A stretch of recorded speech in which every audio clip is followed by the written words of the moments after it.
significant increases who are down even more than that. The number of COVID-positive patients hospitalized in the ICU is down about 52% since the July peak. The number of COVID-positive patients across all Florida hospitals represents roughly 6% of all the licensed hospital beds in the state of Florida. The number of hospital admissions for COVID yesterday, and the weekends typically see higher admissions, that was the lowest single day of admissions since the middle of June. Today, Florida is reporting about 1,950 new cases. That's the lowest number since June 14th. Antibody testing at Florida's drive-through sites has continued to register at between 20 and 25% seropositivity, while our diagnostic positive percentage has fallen to the 5 to 6% range. 27% of all hospital beds in Florida are empty, and 24% of all ICU beds are likewise empty, and ED visits for COVID-like illness have returned to levels seen during the first half of June.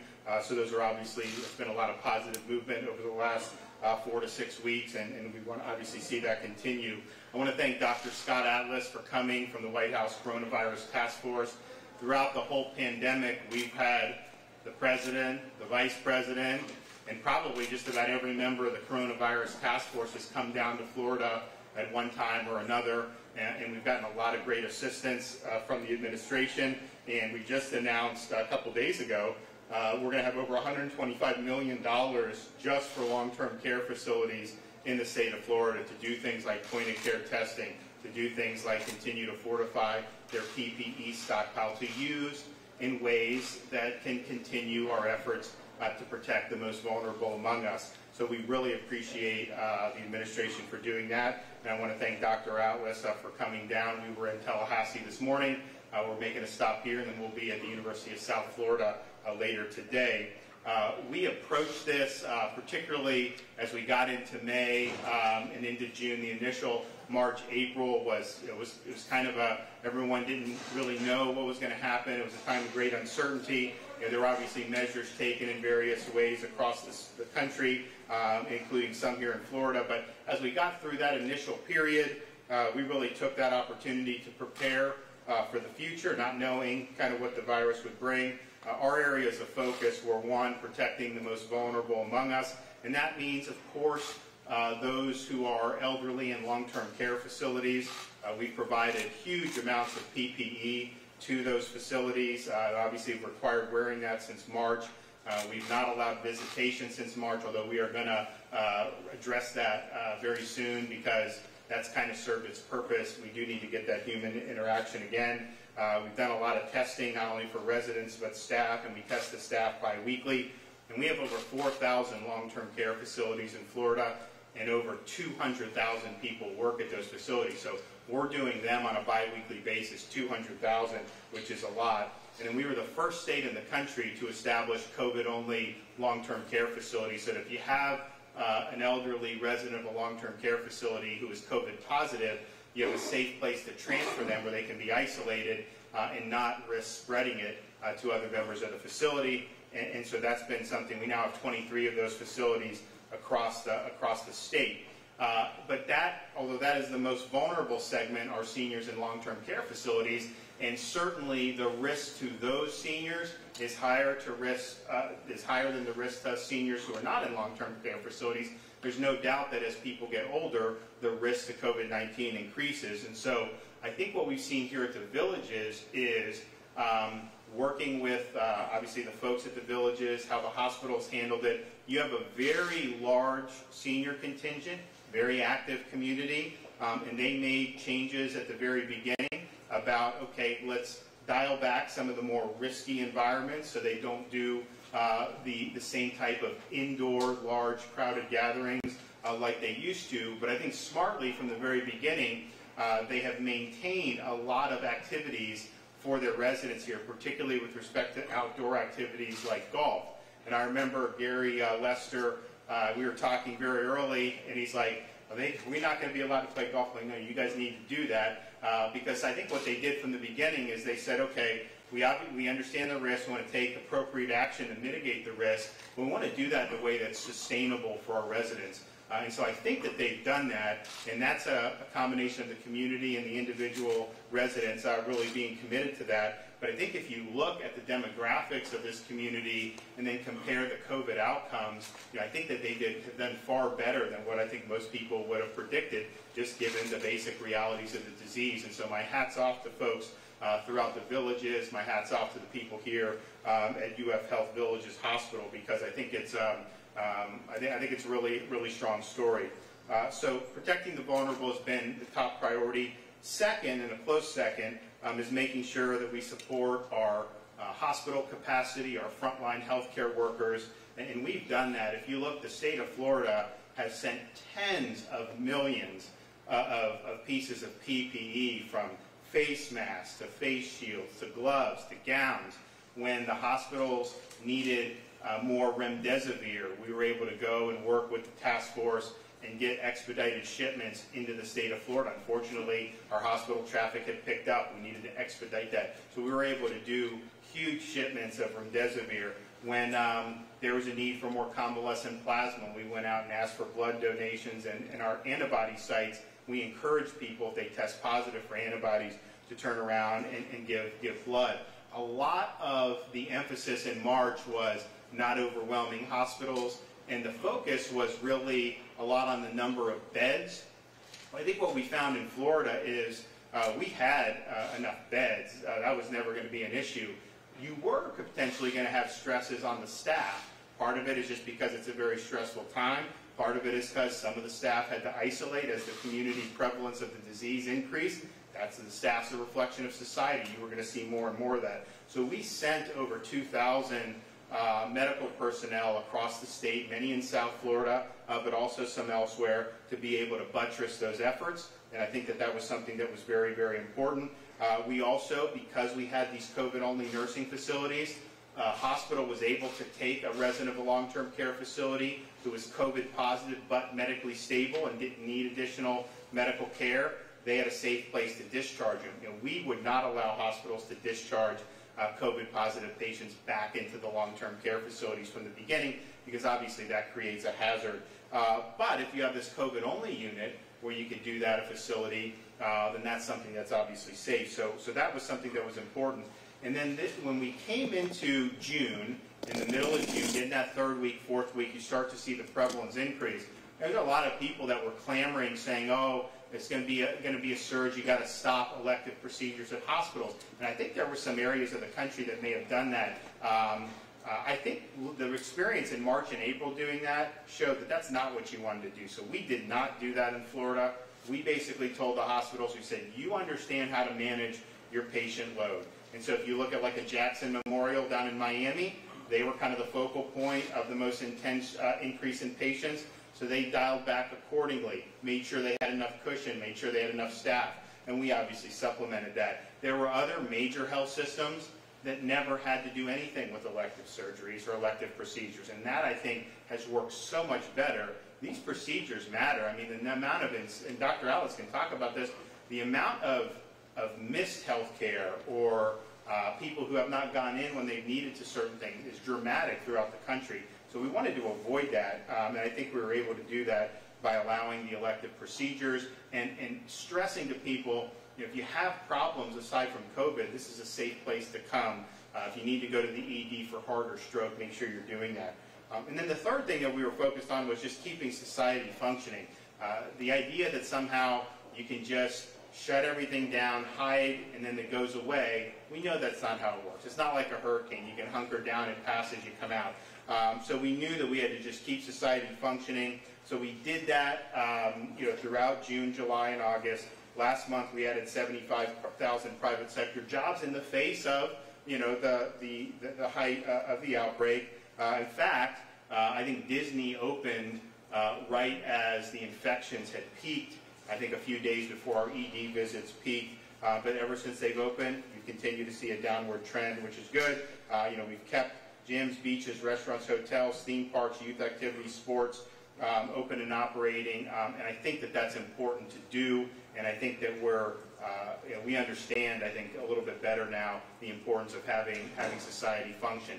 Part of that is having K through 12 and universities open and available for folks. And so Dr. Alice and I are going to be going to the University of South Florida after this. Dr. Nelson and everybody at UF, I think, has done a very good job of, you're going to have 50-some thousand students return. Many, I think they're here now. You know, how do you approach that? And I think that they've been very thoughtful about doing it. But having parents have the option to provide in-person instruction if they're K through 12, then also giving the parents who want remote learning for their child the ability to do that as well. And then certainly having the universities functioning. I mean, a university is a much lower risk environment when you have a lot of young, healthy people. When the universities closed with the start in March, at the start of the pandemic, you're taking people in a relatively low risk environment and then spreading them across the country where they're probably in higher risk environments. And so I think people have learned a lot of lessons from that. So our universities are open, they're going to continue to function, and I think that that's really, really important. So it's good to be here. We're going to hear from some folks. I'm going to introduce Dr. Nelson in a minute, and then obviously we have Dr. Atlas here as well. So thanks to the villages for having us. We appreciate how you guys have handled this, and I think you've made a really positive difference in the lives of your residents. So Dr. Nelson? Thank you. It's always a pleasure to welcome the governor to the villages, especially on behalf of UF Health and the villages. I'm just going to provide some very brief updates. I wear two hats, or in this case, two masks today. One is I oversee the UF Health delivery system. And so there's fairly good news there. The number of COVID cases in hospitals and ICUs have been steadily decreasing over the last month. We had highs in our Jacksonville campus in the 115 to 120 range. Those are now well below 100. Gainesville in the 80s and 90s, those down into the 50s. And here in Central Florida Health, the two hospitals combined, also kind of low 50s. So the health system never came close, as the governor referenced, to reaching capacity in the state of Florida. And we, I think, have the benefit of having seen those ahead of us in New York and elsewhere, learned a lot about how to manage patients. And I think you've seen fairly low death rates in Florida and good and better outpatient care. So from a health system perspective, we feel very confident we're able to continue to meet the needs of this pandemic. For the villages themselves, it's been a fantastic partner. They have come forward with all kinds of innovative strategies to stay active and yet stay safe. We have been very anxious about this community, but they have continued to show us that they're protecting themselves. The leadership here has closed down the movie theaters and other areas at the right times based on medical advice, and so we think it's been a special partnership between UF Health and the villages.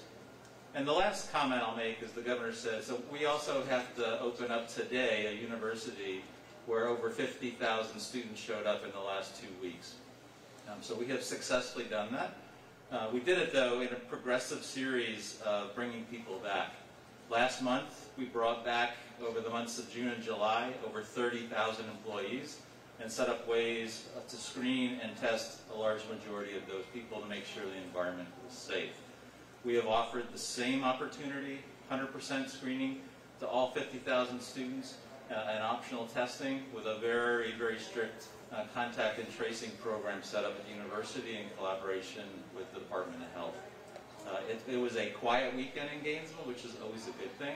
And right now we've had, as you probably heard, very few cases, only 3 in Alachua County. So again, we think there's some really good news about the University of Florida. It's reopening, and we plan on hopefully keeping the university very active and keeping as many students face-to-face, or at least on campus, as possible. So again, thank you, Governor, for the trip back. So good afternoon. So I'm Dr. Mike Lizardo. So I direct the University of Florida's University of Florida Health Screen Test and Protect program on campus. Since the very beginning of the pandemic, the University of Florida has been engaged in the communities where we serve. And in fact, in late March, we began our screening program here with the villages. As Dr. Nelson said, the villages have been a fantastic partner for us to be able to reach out to the community. And much of what we learned here, we applied to the other 100,000 people that make up the UF community throughout all 67 counties in Florida. We're using that information, we're using evidence, we're using our contact tracing program that Dr. Nelson referred to gain more information, to understand more of how this pandemic is spreading throughout the community and what we can do to control it. Again, as I tell people on campus, we're not powerless in the face of this pandemic. There's a lot of information that we can use and be garnered to move forward with evidence-based recommendations. And again, focusing on the vulnerable is going to be one of those key steps. So as we learn, as we go through this and partner with everyone, we feel empowered to be able to keep moving forward. But again, there still remain a lot of unknowns. And we'll continue to address those unknowns. And every day that goes by, we learn more and more to try to apply that science to help make a difference as we move forward. So I just want to have a few brief comments here. I have very little to add to Dr. Nelson's very good summary of everything. But again, it's a pleasure to work here with the folks in the villages. And thank you very much for the opportunity for us to serve the community here. Thank you. I'm Commissioner Richard Corcoran, Commissioner of Education. Just want to again give great updates. Throughout the whole month of August, we've been opening up. The governor was very clear. He wanted to give maximum flexibility to the districts. He wanted to give choice to the parents, and if whatever they chose, that form of education he wanted available to them, recognizing that the best form of education, without question, is when that teacher is standing in front of that classroom with that child and they're imparting wisdom and knowledge and the kids are interacting. Is the absolute best form of education. So the results are all of our districts are open as of today. The last 18 open up today. Face-to-face instruction at all of them. Almost 60% of our parents and students chose face-to-face instruction. 95 to 100%, depending on the district, of our teachers wanted to come back and be there with their students and imparting that wisdom. Perfect example is here in the villages. We have Dr. McDaniel with us from the Village Charter School. 3,400 kids, K through 12. 78% chose face-to-face. The remainder chose distance learning. And it's working. Our kids are getting a great education. Parents are being given a choice in a very thorough, safe environment. And so it's a great final day to announce 1.1 million as of today kids in face-to-face instruction of our 2.8 million children, and it's all going very well. Thank you. Time for Atlas.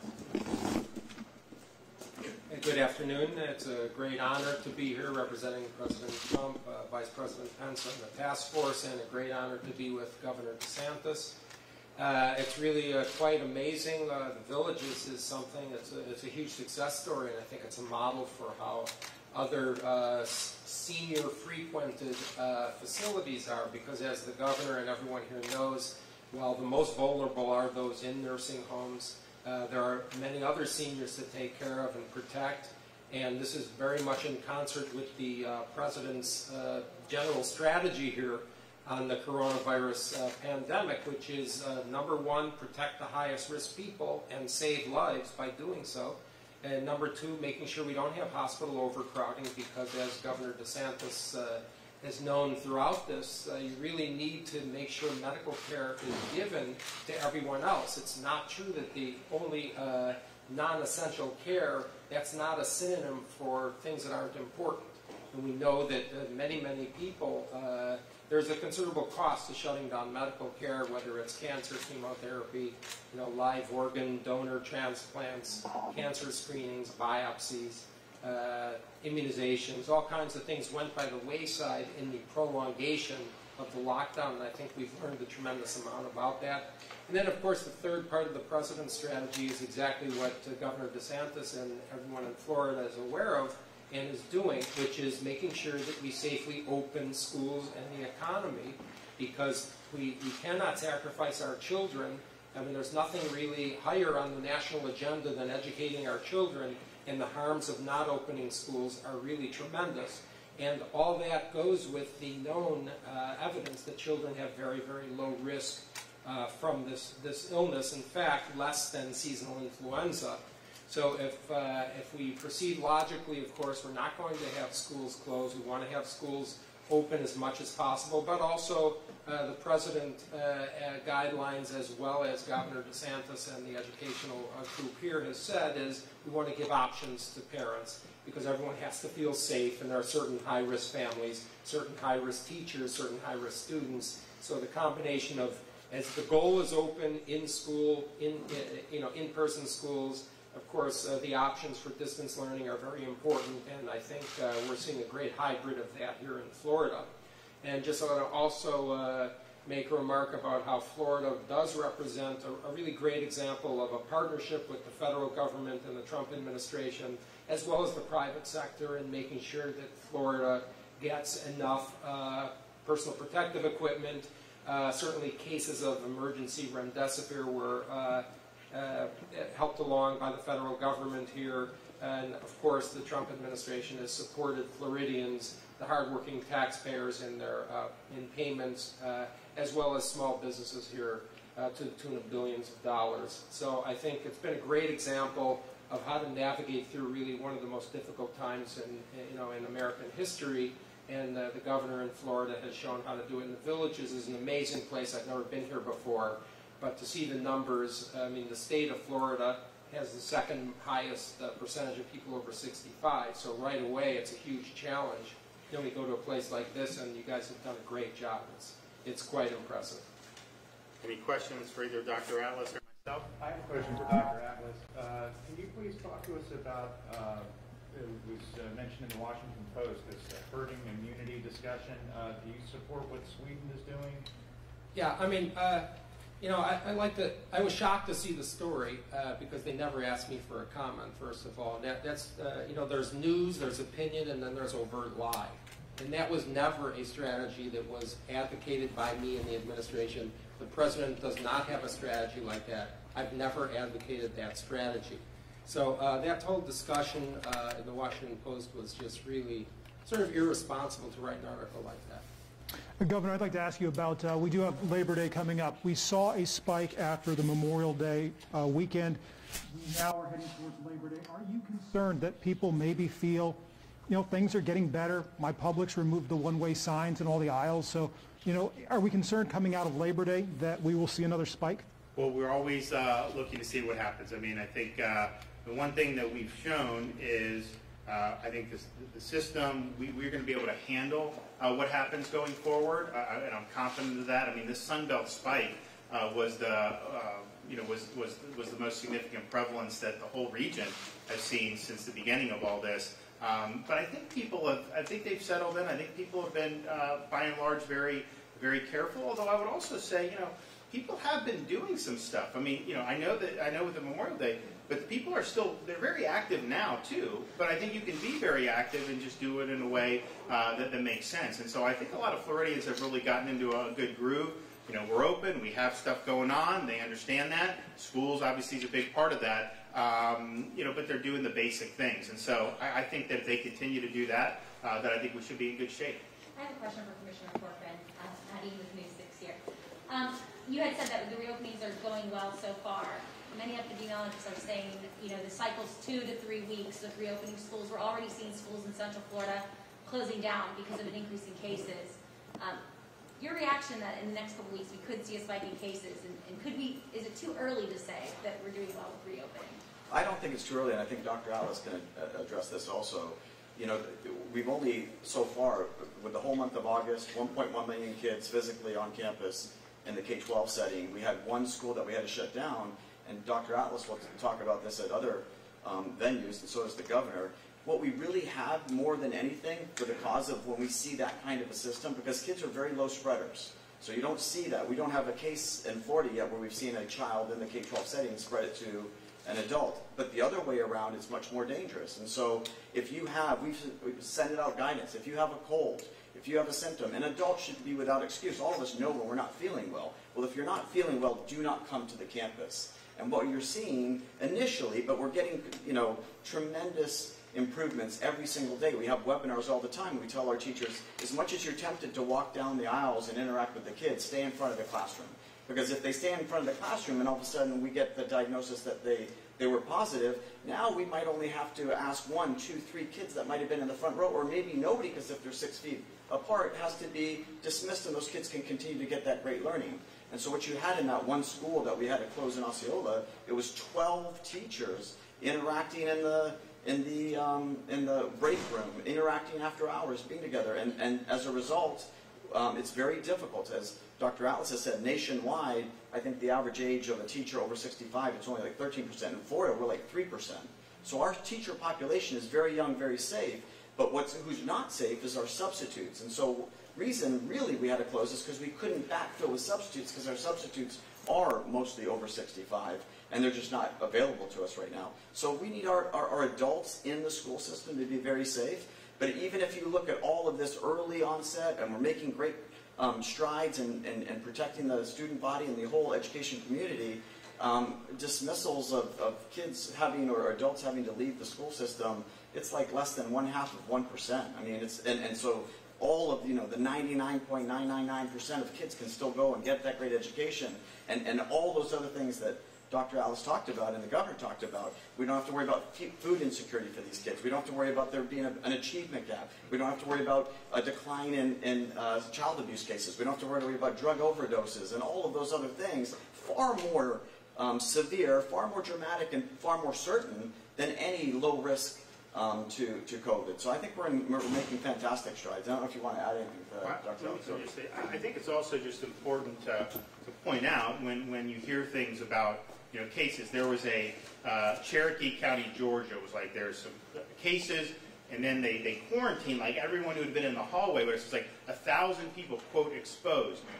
And then you don't ever hear anything about that. So what I would ask is, okay, if there is 3 cases in a school somewhere, how many of those people actually developed any type of symptoms? How many of them were ill? You see a lot of things on college campuses, like University of Alabama had all these, quote, cases. I don't think a single one of them required hospitalization. And so that is important, because to say that if there's a case or 2, that all of a sudden that means the world's ending, a lot of times those are folks who are either asymptomatic or minimally symptomatic. And the second thing I'd say is, and I think I'll let Dr. Atlas follow on this, is if you have somebody who is, we've kind of come full circle. When we started this, like if you're sick, stay home. That really is the most important thing. We have all these things, all these different measures and stuff, which is fine. But at the end of the day, if people are symptomatic and they stay home, that is going to solve so much of it. And so we're really stressing that for teachers as well as for students. The good thing about students is you have online now. So if you're sick, you're not going to fall behind, because you have the option to go and do that and keep up. But I think that focusing on those symptomatic, if somebody's symptomatic, they shouldn't go to school. If they do go to school, they should be sent home as a student. But then the other students, just because you were in the hallway with somebody, you should not have to quarantine. Quarantining healthy people, I think, is a big problem. And I mean, I don't know, like when I was in, Dr. Alice, I talked about, like, we had a 5-minute break in between classes, I think, and when I was going to school. So it's like you need 15 minutes of close exposure before you would even do that. So I think focusing on that, doing more surgical, I think is really the way to go. But I'll let Dr. Atlas follow. Yeah, thanks, Governor. Yeah, a couple of clarifications about the age thing. It turns out that in K through 12 schools, half the teachers are under 41. And 92% are under 60. So, I mean, it's not a high-risk age group, although there are high-risk teachers, clearly. And for those teachers and for those high-risk students, of course, it's very important to use all the mitigation measures and protect them. But for very low-risk students who are virtually 0 risk of death, not 0, and very, very low risk of hospitalization, much less than seasonal influenza. In fact, the JAMA Pediatrics article, a journal that studied 46 pediatric hospitals in North America, their bottom line was, quote, you have a far greater chance of getting a critical illness from influenza than from COVID-19 for children, unquote. And what that means is if you're talking about closing schools for the children during this, then you must necessarily close schools from November through April during flu season. Of course, we don't talk about that, because that's really not rational policy, even though we have 35, 60, 90,000 people in the United States die from influenza, and 70% of them are those same high-risk elderly people. So we have to look at the data and understand that the schools are a very low-risk environment. When you look at the contact tracing studies that have somehow been ignored in the United States, they've been done several places in our peer nations in other countries, and for instance in Switzerland, 0.3% of cases originated in the schools. By the way, that includes the originators being teachers, 0.3%. And other studies have validated this. So children are very, very low risk. We know how to protect the high-risk people. It's very harmful to have schools closed. And so when you start introducing closure of schools because people have positive asymptomatic tests, that's sort of not the purpose of testing. The purpose of testing, like everything else we're doing here, is to stop people from dying, stop people from getting a serious illness from this disease, and allowing other people who are very low risk to function. And that's what the new CDC guideline came out this week on testing, and I'm very much for that, as was every single doctor on the task force, despite what you may read, is that we do testing in a very smart way. The administration, the Trump administration, and particularly hats off to Admiral Giroir of the task force, who was the shepherder of this entire testing regime. We have a massive testing apparatus now. And what we're doing is leveraging that into a very smart, targeted strategy to make sure that we're using testing for actionable items. That means if you have a test, what are you going to do about it? And what we're doing here, and the guideline articulates this very clearly, is that we're focusing and ramping up testing where it counts. And that means saving more lives, particularly, specifically high-risk people who we know it's a very challenging environment. Even though the Villages has done an awesome job, the goal is to get 0 people to actually die from this. And so there's a lot of nuances to how to do that, and this is a big focus of the Trump administration. Dr. Ellis, just to follow up on that, do you think it's too soon with schools opening up just within the last week or two here in the state, many of them today, many last week? Do you think it's too early to say that there isn't child to teacher or child to adult transmission? No, the issue is not, is there child to adult transmission? That's sort of icing on the cake. There's a less risk of child to adult than adult to child. But the things you have to remember are, the answer is no, it's not too early, but I'm going to explain why. The things you have to remember are that children have no serious risk from this disease. It's very safe for them. They can handle this. And many of them, most of them, in fact, the majority of them are asymptomatic, even if they test positive. That's point number 1. Point number 2, we can never underemphasize that when you close schools to in-person learning, it is enormously destructive. Not just the fact that reading skills go down 30%, math skills go down 50%. Distance learning alone is a failure. Okay, so it's not the same thing, by the way, for people who are lower income and middle income. This is a huge problem for those families. Somebody who has a second home in the Hamptons or something, okay, they're going to buy a bunch of iPads. That's not what real life is for people with distance learning. And someone alluded up here to these other things like the health risks to children. That's where we discover vision or hearing needs. That's where child abuse is reported. That's the #1 agency where child abuse is reported. So it's an estimated 215,000 cases of child abuse were never visible and never reported just during the first 2 months of the lockdown. These are serious, enormous problems with not having in-person schools. Remember, the children are not at significant risk here. We just need to focus, and it's not a minimal thing, of course it's very challenging, on protecting people in these multi-generational homes, in the communities, the high-risk teachers. And again, I think the governor has the same policy that the president has recommended and supported, which is that if there are high-risk teachers who feel that they are not able to socially distance and use whatever protective equipment they can, if they are still uncomfortable, they can teach from home.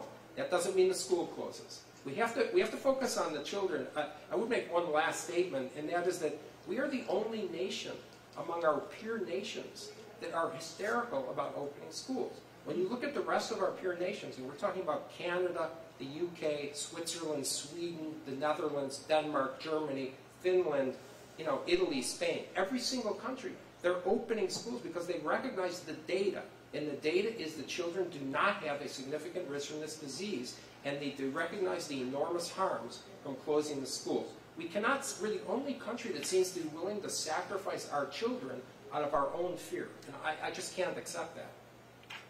Governor, could you address, we're currently hovering in this economic opening in the state that some people are saying, when are we going to open bars again? Movie theaters have been opening in recent weeks. That may lead to more cases in the fall. If we get into a situation where we're seeing that, is it possible that the phase we're in now is going to be the phase we're in next spring, next summer? Oh, no. Look, I think what we've shown throughout all this, remember, you go back to the end of June, beginning of July, people said, you have to shut down Florida. It'll be exponential. It'll run away. It'll never go down unless you shut down. And I looked at kind of the life cycle of the virus in different parts of the world, different regions of the United States, and I said, no, if we focus on protecting those most vulnerable, if the folks, particularly in the nursing homes, if other folks take the basic precautions that we preach about avoiding some of the riskier behaviors, and then if we make sure those hospitals have what they need, PPE, personnel, whatever, medicine, that we would be able to get through it, minimizing the harm to society. And so you've seen theme parks open. We had the theme park roundtable last week, and you ask Universal and Disney and SeaWorld, how you guys doing in California? Oh, we're not. They have no pathway to get back, in California. And so we had a different approach, and so I think that's been good. Now you're right. If you go in Central Florida, everything's open except the nightclubs and the pubs, and so that's something we're going to address. It was a situation where we wanted restaurants, we had them doing some certain things, so we said, look, if a pub does the same thing, what's the problem? That wasn't their business model, and so we ended up having, it was an enforcement issue more than anything, but we are going to address that. We're going to move with that, and then obviously we're going to work on our 3 southern Florida counties, getting them where we are and there. But that's really the last piece of the puzzle, and I think that that's something that that's good. We gained jobs, 74,000, I think, private sector jobs in July. And just imagine if we had shut down the state, we'd have lost another 300,000 or 400,000 jobs. And so I think that we understand what we need to do, but we will never do any of these lockdowns again. And I hear people say they'll shut down the country, and honestly I cringe, because we know places that have done that. The most draconian lockdown in the world has been Peru, military enforced since March. They have the highest per capita mortality in the world from COVID. And at best what a lockdown will do is delay. It does not reduce the ultimate mortality, but I think Dr. Alice would agree, it creates a lot of other problems with mortality that a lot of people don't necessarily focus on. And so one of the things I've tried to stress in the last couple weeks in particular is, COVID's important, but if you look, we have about 6% of our beds are filled with COVID positive patients. All those individuals we care about, their families, everything, and we need to be there for them. But out of 22 million people, we've got issues with people delaying cancer screenings, not coming in for heart or stroke. We have, we've lost ground on the opioids since March, some of the other mental health issues. So we want to continue doing all of that. I think that it's got to be a full spectrum approach. But I think having that kind of full spectrum is really the way to go. So we're going to get there where everything's good. It's kind of like this isn't easy to do, partially because this has become very, there's just a lot of fear out there. We've tried to allay those fears with the schools and some of these other things, but that'll be big to make sure that the parents have that option everywhere in the state. And we're getting close to that. We've got a couple more counties, a few more counties that we'll bring on. But Dr. Alice, did you want to talk about maybe just some of the negatives that you've seen in terms of some of these lockdowns? Sure. So, this has been reviewed before, but the most recent thing that came out I think is very important because it has to do with the college-age population. The CDC outlined that in the month of June, ages 18 to 24, 25% of our children, my children are that age, 25% of people in that age group had serious thoughts of committing suicide. This is a lockdown issue. And so we really have to be very careful. There are 650,000 Americans who have cancer who are on chemotherapy. And during the first 2 months of the lockdown, half of them didn't come in for their chemotherapy. I mean, you had thousands of tumors that were not biopsied, that were known tumors. We had 2/3 of cancer screenings that were not done. We had more than half of childhood immunizations not done. 85% of living organ transplant surgeries were not done. And so a lot of this, part of it was due to the intentional exclusion of medical care, which we really did very well as a nation. I mean, there were isolated hospitals that were overcrowded, but the overwhelming majority did not have overcrowding. There was not a single person in the United States, by the way, that needed a ventilator that didn't get a ventilator. These harms from the lack of medical care were mainly due to fear. fear instilled in patients. These were patients who had brain lesions, brain abnormalities that could rupture and cause paralysis or death, and my neurosurgery friends at Stanford were calling the patients personally, and 40% of them weren't coming in because they were afraid. So I think we have to understand, the public has to understand that you're in good hands here in Florida, and you're in good hands in the national leadership as well. We know what's going on. This is not March or April. We've had a massive decrease in the case fatality rate since then. We know a lot more. We have the length of stays in hospitals are 1/3 what they were at the peak. 50% less mortality if you are hospitalized. Far less people need an ICU if you're hospitalized. Far less people need a ventilator if you go into an ICU. And the age of people who are getting these cases is possibly 20+ years, on average, younger than the high-risk elderly who got it back in March and April. So we're doing much better. We're doing much better at protecting the elderly. We're not perfect, and I think it's very important that we are very diligent with that population, and we are advocating and changing, adding even extra protection. I mean, the administration is not just adding point-of-care testing, for instance, to every single certified nursing home in the country. That means rapid turnaround tests. We're also adding infection control help by hospitals, partnering with nursing homes. We're adding point-of-care testing to senior centers and places where people are ambulatory and not necessarily living inside a nursing home.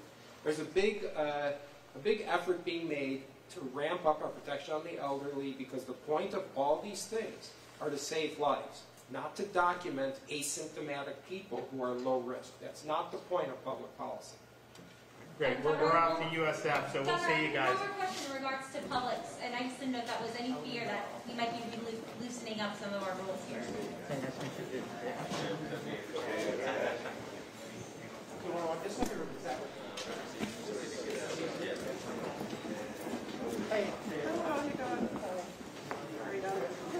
Dr. Nelson, I'm sorry, what's your first name?